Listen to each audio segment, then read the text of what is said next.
दिलदार music present Madhesia के मधेसिया के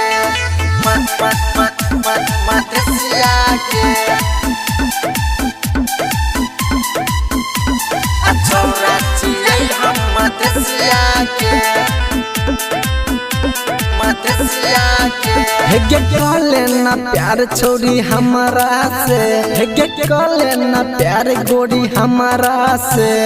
छोरा चिड़ै हम मधेसिया के छोरा चिड़ै हम मधेसिया के कले ना प्यार छोड़ी हमारा से, हेगे कले ना प्यार गोरी हमारा से।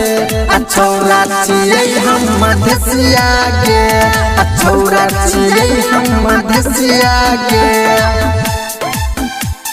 छोरा चिड़ै हम मधेसिया के छोरा चिड़ै हम मधेसिया के मधेसिया के छोरा चिड़ै हम मधेसिया के छियै मधेसी सुनिल गोरी देबौ ने कहियो धोखा गे। मधेसिया के बातिले माइन हमर बनल साजन रख ले दिल के भीतरिया गे।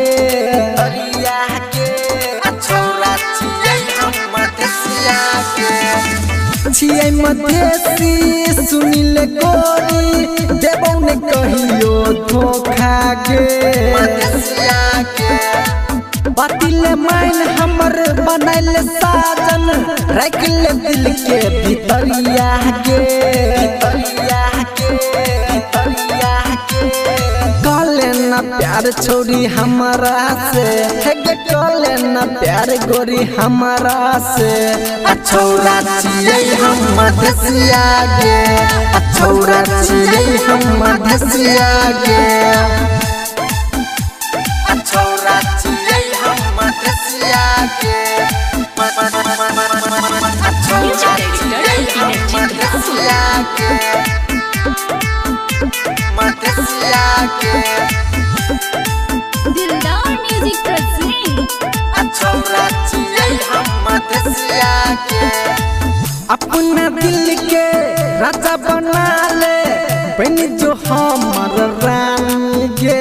मधेसिया के अपना सीना से रखबो सटा के तोड़ लेबो चांद तारा गे।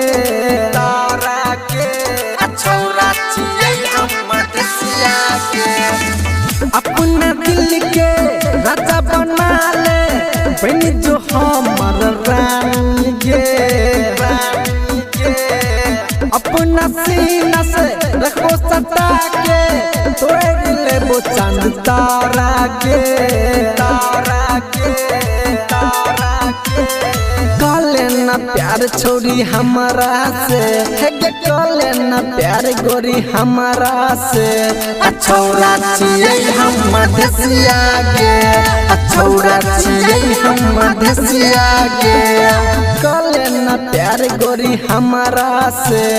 छोरा चिड़ै हम मधेसिया के छोरा चिड़ै हम मधेसिया के दिलदार म्यूजिक जनकपुर। संपर्क नंबर 98 178 34 5 83।